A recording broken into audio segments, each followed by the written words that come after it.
बच्चों, कल के वीडियो में हम लोगों ने पाठ 6 भगवान के डाकिए इस कविता को पढ़ा, जिसके रचनाकार रामधारी सिंह दिनकर हैं। और इस कविता में पक्षी और बादल को भगवान के डाकिए के रूप में प्रस्तुत किया गया है। पक्षी और बादल भगवान का संदेश हम तक लाते हैं और पक्षी आकाश में यहाँ वहाँ भ्रमण करते रहते हैं तथा बादल भी इसी प्रकार घूमड़ घूमड़ कर पूरे संसार में भ्रमण करते हैं, अर्थात घूमते रहते हैं। ऐसा प्रतीत होता है मानो ये भगवान के डाकिए हैं, जो भगवान का संदेश लेकर पूरे संसार में भ्रमण करते रहते हैं।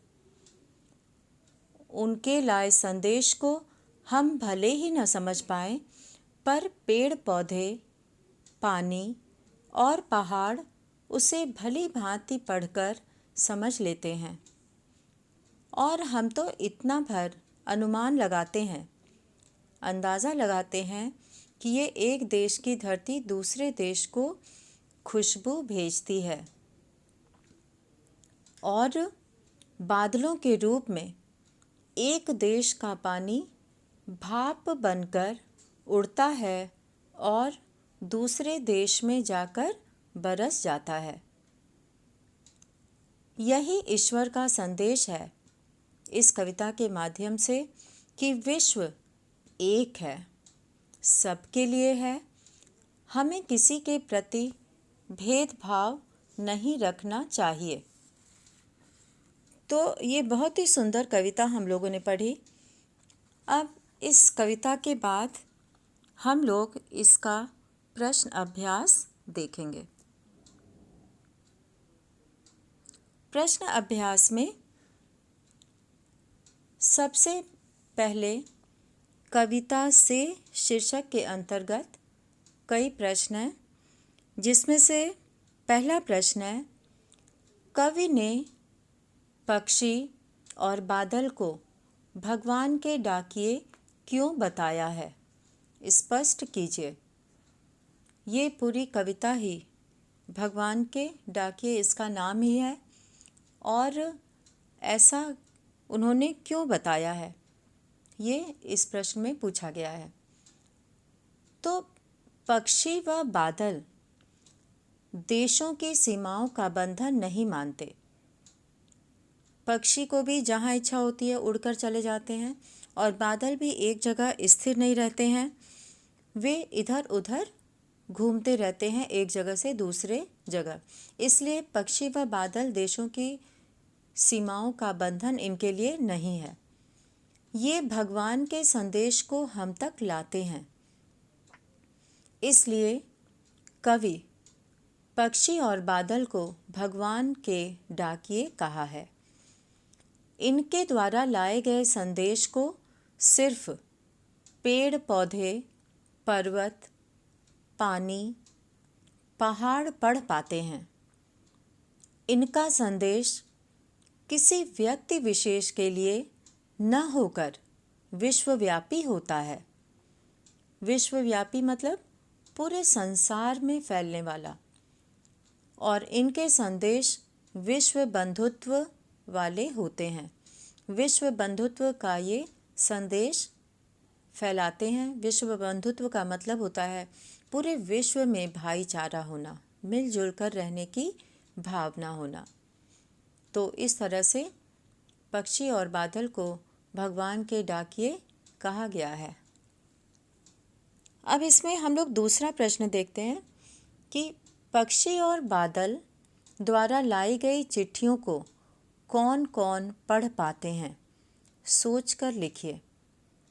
तो कविता की पंक्तियों में बताया गया है कि पक्षी और बादलों के द्वारा लाई गई चिट्ठियों को पेड़ पौधे, नदियाँ, झरने, पानी अर्थात प्रकृति के सभी रूप इन चिट्ठियों को पढ़ लेते हैं।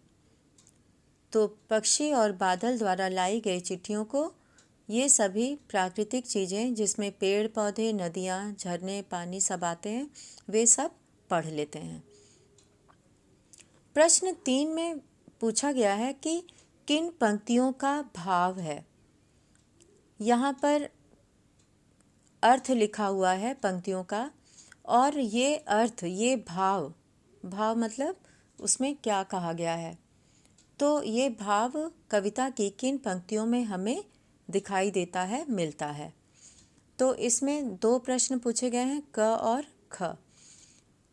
क में पूछा गया है कि पक्षी और बादल प्रेम, सद्भाव और एकता का संदेश एक देश से दूसरे देश को भेजते हैं।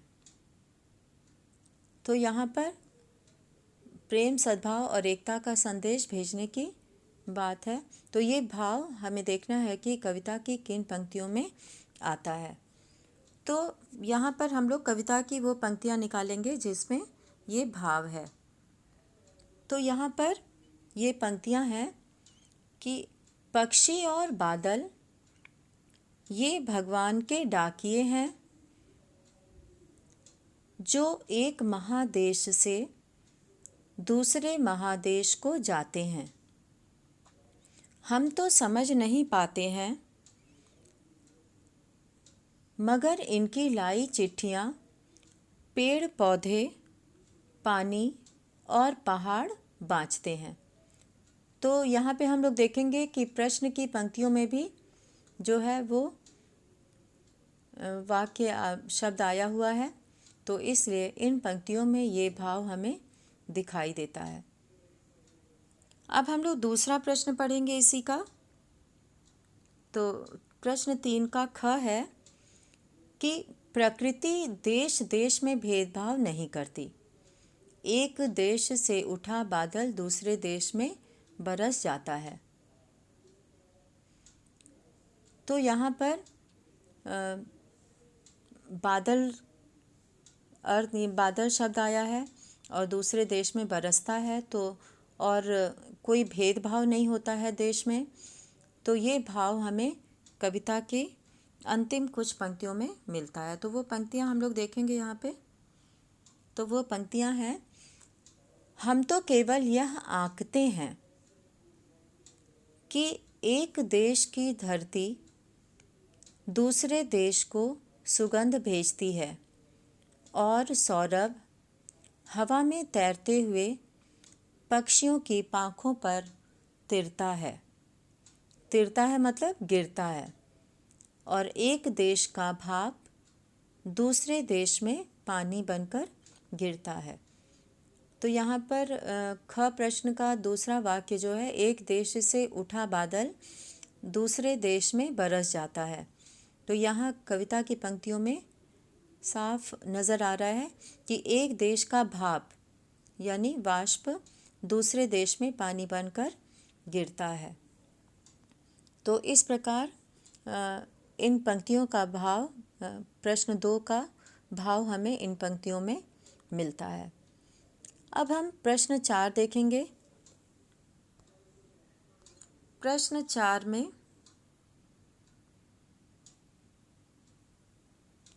पूछा गया है कि पक्षी और बादल की चिट्ठियों में पेड़ पौधे, पानी और पहाड़ क्या पढ़ पाती हैं।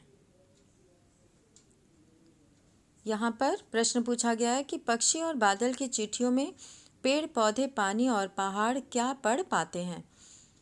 तो इसमें जो है वो कविता का भावार्थ हमें देखना है कि पक्षी और बादल की चिट्ठियों में पेड़ पौधे, पानी और पहाड़ ईश्वर के भेजे संदेश को पढ़ पाते हैं, और वह संदेश कि हवा व पक्षियों के पंखों से उड़ उड़कर आने वाली सुगंध और एक देश के जल की भाप से बना बादल दूसरे देश में बरसकर विश्व बंधुत्व की भावना का ही प्रसार करते हैं।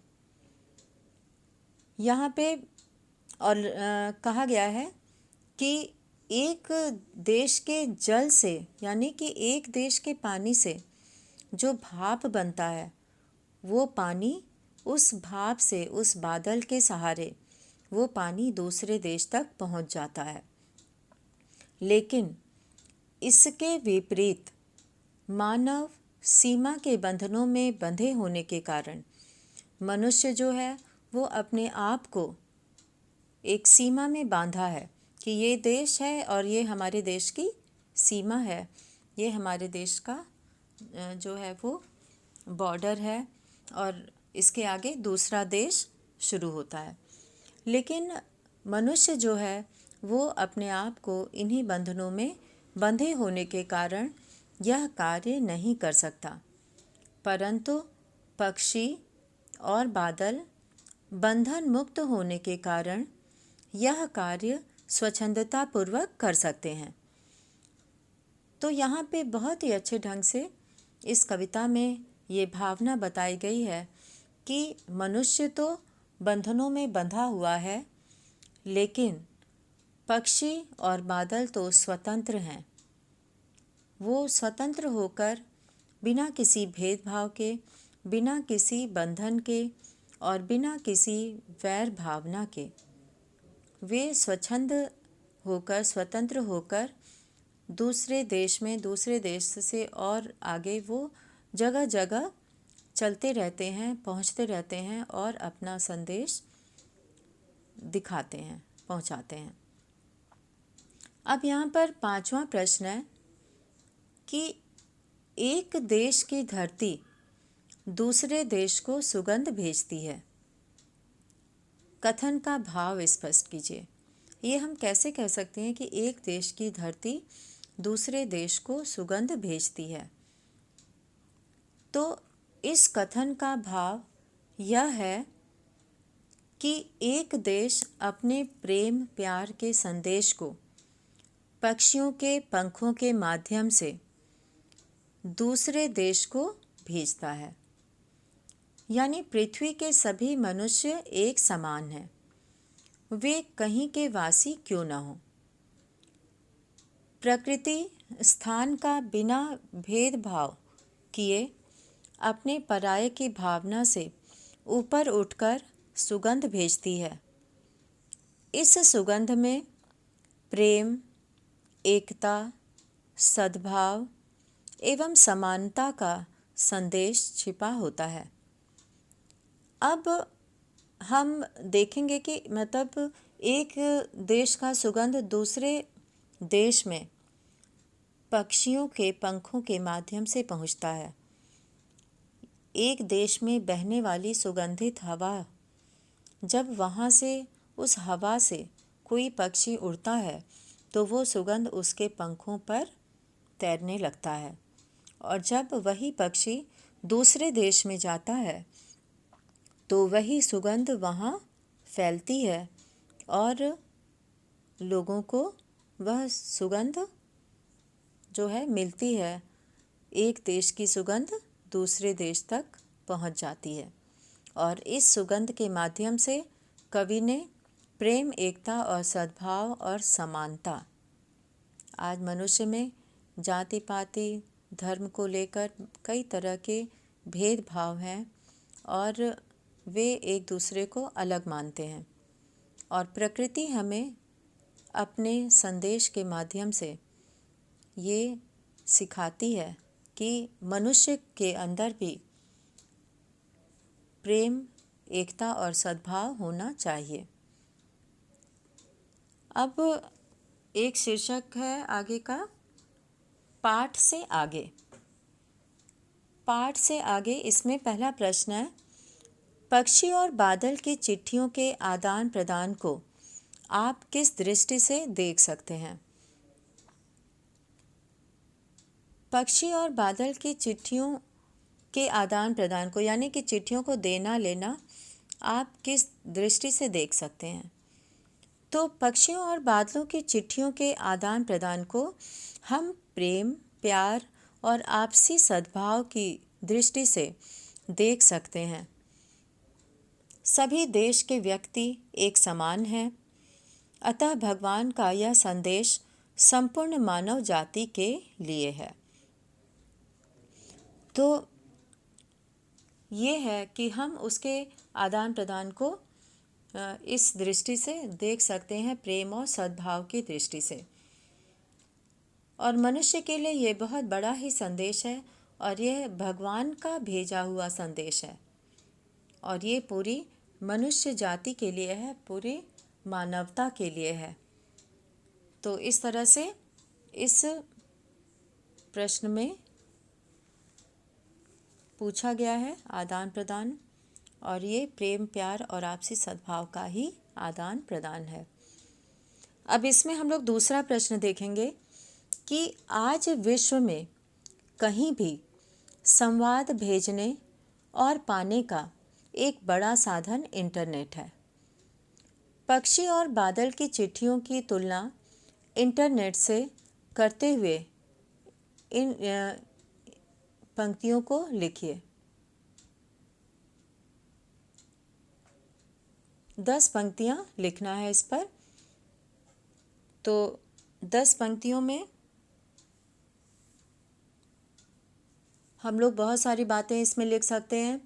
जैसे आज संसार में कहीं भी संवाद भेजने के लिए और पाने के लिए हम लोग इंटरनेट का सहारा लेते हैं और इससे व्यक्ति जहाँ भी चाहता है वहाँ पर अपने संवाद भेज सकता है और अपने संदेश भेज सकता है। तो इस पर 10 वाक्य इस तरह से छोटा छोटा बनाया जा सकता है। जैसे पक्षी और बादल की चिट्ठियाँ हमें भली प्रकार समझ नहीं आती, लेकिन पेड़ पौधों पहाड़ उन्हें भली प्रकार समझ पाते हैं। इनका संदेश किसी एक देश के लिए नहीं होता बल्कि संपूर्ण विश्व के लिए होता है। इसी प्रकार इंटरनेट भी सूचनाओं का एक विस्तृत जाल है। इसके माध्यम से संसार की किसी भी सूचना को तुरंत प्राप्त कर सकते हैं। इससे व्यक्ति अपने जान पहचान वालों को जब चाहे जहाँ चाहे संदेशों को भेज सकता है। तो इसी तरह से इसके बारे में और भी इसके महत्व को लिख के दिखाया जा सकता है। इससे जो हमें लाभ मिलता है उसको हम दिखा सकते हैं। तो ये पंक्तियाँ हो सकती हैं। अब इसमें प्रश्न 3 है कि हमारे जीवन में डाकिये की भूमिका क्या है। इस विषय पर 10 वाक्य लिखिए। तो हमारे जीवन में डाकिये की बहुत बड़ी भूमिका है, महत्वपूर्ण भूमिका है, क्योंकि आज भी डाकिया दूर दराज बसे गांवों तक हमारे पत्र एवं मनी ऑर्डर पहुंचाता है। डाकिये से हमारा व्यक्तिगत संपर्क होता है। वह कम वेतन पाकर भी अपना काम अत्यंत परिश्रम और लगन के साथ करता है। डाकिया गांव के लोगों के लिए देवदूत के समान होता है, क्योंकि वह उनके लिए मनी ऑर्डर लाता है जिससे उनका चूल्हा जलता है। डाकिया सुबह से शाम तक कड़ा परिश्रम करके जगह जगह घूमकर पत्रों का वितरण करता है। इस प्रकार डाकिये हमारे जीवन में महत्वपूर्ण भूमिका निभाते हैं। अब इस प्रश्न का उत्तर सभी बच्चों का अलग अलग हो सकता है, क्योंकि सब अपने मन से इसे लिखेंगे। और हमें याद है कि हम लोग के बचपन में भी जब पोस्टमैन आता था, डाकिया आता था, और कभी कभी तो वो दोपहर में आता था जिस समय काफ़ी गर्मी होती थी, जिस दिन उसके पास चिट्ठियाँ ज़्यादा होती थीं, तो वो सुबह से निकलता था तो उसे पूरी कॉलोनी में बांटने में काफ़ी समय लगता था। तो वो कभी कभी दोपहर में आता था और जब उसके आने का टाइम होता था तो हम लोग उसका बहुत इंतज़ार करते थे और देखते थे कि कहीं वो हमारे गेट के पास आकर रुक तो नहीं रहा है, और दौड़ कर जाकर चिट्ठियाँ लेते थे। तो इस तरह से इनका महत्व और इनकी भूमिका बहुत बड़ी है। अब इस पाठ पर हम लोग कुछ अन्य छोटे छोटे प्रश्न बनाएंगे, जिसमें से कुछ प्रश्न हो सकते हैं जैसे कि इस संदेश को कौन पढ़ सकता है। तो इस संदेश को पेड़ पौधे, सरोवर, सरिताएं, समुद्र व पर्वत यानी प्रकृति की सभी चीज़ें पढ़ सकती हैं। अब भगवान के डाकिये इस संसार को क्या संदेश देना चाहते हैं? तो इसका उत्तर ये हो सकता है कि भगवान के डाकिये विश्व बंधुत्व का संदेश देना चाहते हैं और एक देश की धरती द्वारा भेजा गया सौरभ दूसरे देश की धरती तक कैसे पहुंचता है? तो ये हवा के माध्यम से पहुंचता है। और इसमें जो एक प्रश्न है कि भगवान के डाकिये द्वारा लाई गई चिट्ठियों को कौन नहीं पढ़ पाता, तो इनकी लाई हुई चिट्ठियों को केवल इंसान नहीं पढ़ पाता। भगवान ने बादलों के माध्यम से जो संदेश दिया है उसे केवल मनुष्य ही नहीं पढ़ पाता है। अब उसके बाद हम लोग यहाँ पे एक प्रश्न देखेंगे, जैसे कि पक्षी और बादल द्वारा लाई गई चिट्ठियों का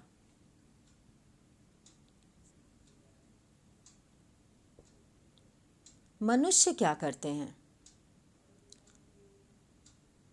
पक्षी और बादल द्वारा लाई गई चिट्ठियों का मनुष्य क्या करते हैं? तो पक्षी और बादल द्वारा लाई गई चिट्ठियों को मनुष्य पढ़ तो नहीं सकते हैं, पर उनमें लिखे संदेशों का अनुमान लगा सकते हैं। मनुष्य केवल उसे समझ सकते हैं। और यहाँ पर एक शीर्षक दिया हुआ है, अनुमान और कल्पना, आपके प्रश्न अभ्यास में।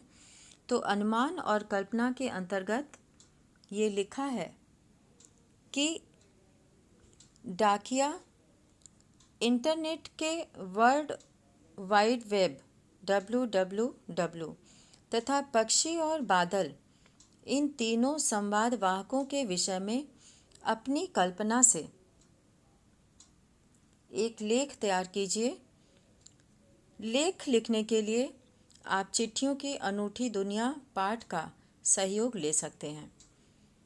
तो यहाँ पर इन चीज़ों पर एक लेख लिखने के लिए कहा गया है और इसके लिए हम लोग चिट्ठियों की अनूठी दुनिया, उसमें पत्रों के बारे में बहुत सारी जानकारी दी गई है।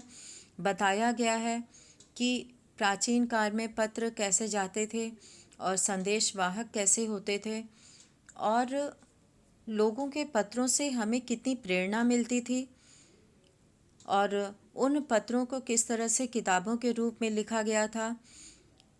तो इस पाठ के माध्यम से हम लोग बहुत सारी जानकारी इसके बारे में प्राप्त कर सकते हैं और उसमें बहुत सारे महापुरुषों के पत्रों का भी उल्लेख किया गया है, जैसे जवाहरलाल नेहरू के पत्र, महात्मा गांधी के पत्र।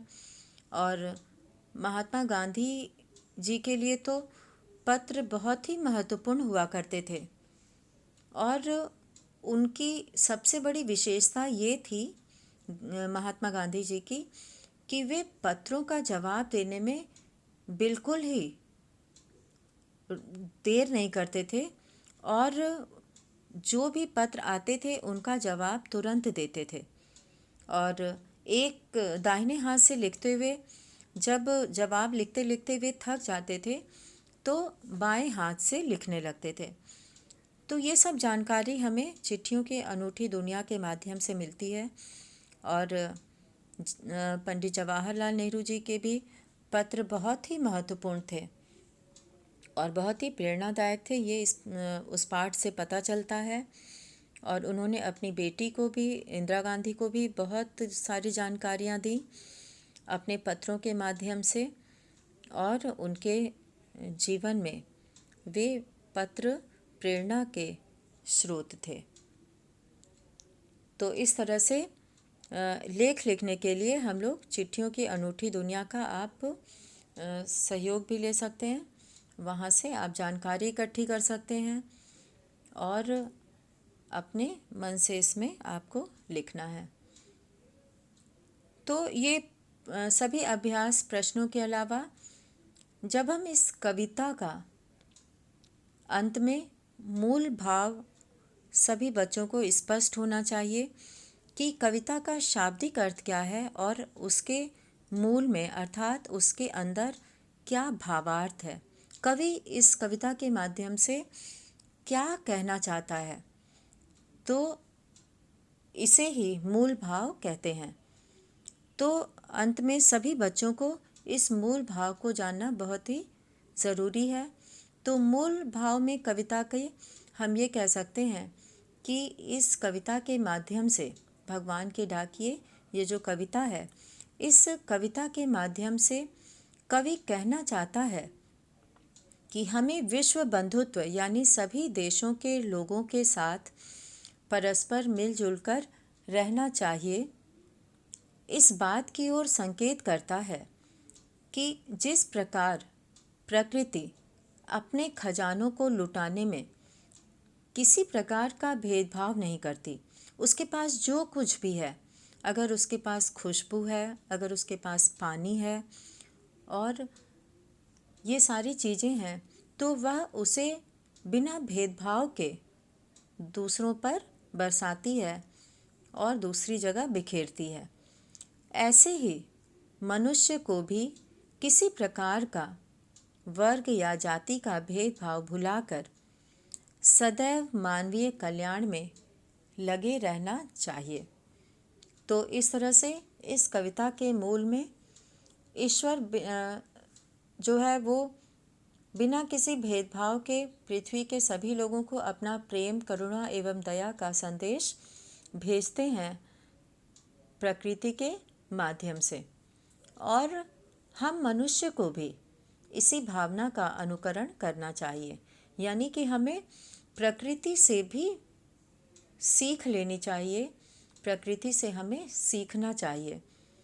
ईश्वर के संदेश को प्रकृति के माध्यम से हमें समझने का और अपनाने का प्रयास करना चाहिए और हमें देश की सीमाओं से ऊपर उठकर विश्वव्यापी दृष्टिकोण अपनाना चाहिए, जिससे प्रेम, सद्भाव और एकता की भावना मजबूत हो। तो ये भावना तभी मजबूत हो सकती है कि जब हम कोई कार्य करते हैं तो हमें पूरे विश्व के कल्याण को ध्यान में रखकर करना चाहिए। तो ये कविता मनुष्य को इस प्रकार का संदेश देती है और भगवान जो है वो पक्षी और डाकिए को, पक्षी और बादल को इसका माध्यम बनाते हैं। तो इस प्रकार लास्ट में यहाँ पे लिखा हुआ है शब्दार्थ। शब्दार्थ में ये सारे शब्दार्थ हम लोग कविता पढ़ते समय देख चुके हैं, फिर भी एक बार इसे पढ़ लेना चाहिए। यहाँ पर एक शब्द आया है बाँचना। बाँचना अर्थात पढ़ना, पढ़ना, सस्वर पढ़ना, बोल कर पढ़ना, उसको बाँचना कहते हैं। जैसे कोई पत्र है तो उसे हम बोल बोल कर पढ़ रहे हैं। कुछ लोग मन में पढ़ते हैं, मौन वाचन करते हैं। उसको जो मन में पढ़ते हैं उसको मौन वाचन कहा जाता है। और बाँचना शब्द जो है वो वाचन से ही निकला है, बोलना। तो यहाँ पे बाँचना शब्द तद्भव है और इसका अर्थ है पढ़ना, सस्वर पढ़ना, मतलब आवाज़ के साथ पढ़ना, सस्वर। अब दूसरा शब्द है यहाँ पर आँकना। आँकना यानी कि अनुमान करना। जब हम किसी चीज़ को अच्छे से नहीं जान पाते हैं तो उसके बारे में हम अनुमान लगाते हैं कि हाँ ये ऐसा होगा, ये हो सकता है, तो ऐसी बात हो सकती है। तो आँकना का अर्थ है अनुमान करना। अब यहाँ पे पाँख, पाँख शब्द जो है वो तद्भव है पंख का। तो यहाँ पे पक्ष शब्द होता है, तत्सम शब्द पक्ष, पक्ष यानी पर, और पंख और पर इसका समानार्थक शब्द है, इसका अर्थ है पाँख का। अब है चौथा शब्द है सौरभ। सौरभ यानी सुगंध, सुगंध। गंध का मतलब होता है महक और सुगंध का मतलब होता है अच्छी महक। और सुबास, बास का अर्थ होता है महक और सुबास मतलब बहुत अच्छी महक, सुगंधित जिसे कहा जाता है, सुगंध से युक्त। सौरभ यानी सुगंध, सुबास। तो इस तरह से हम लोगों ने ये कविता पढ़ी और इसी के साथ ये पाठ हम लोग का समाप्त होता है।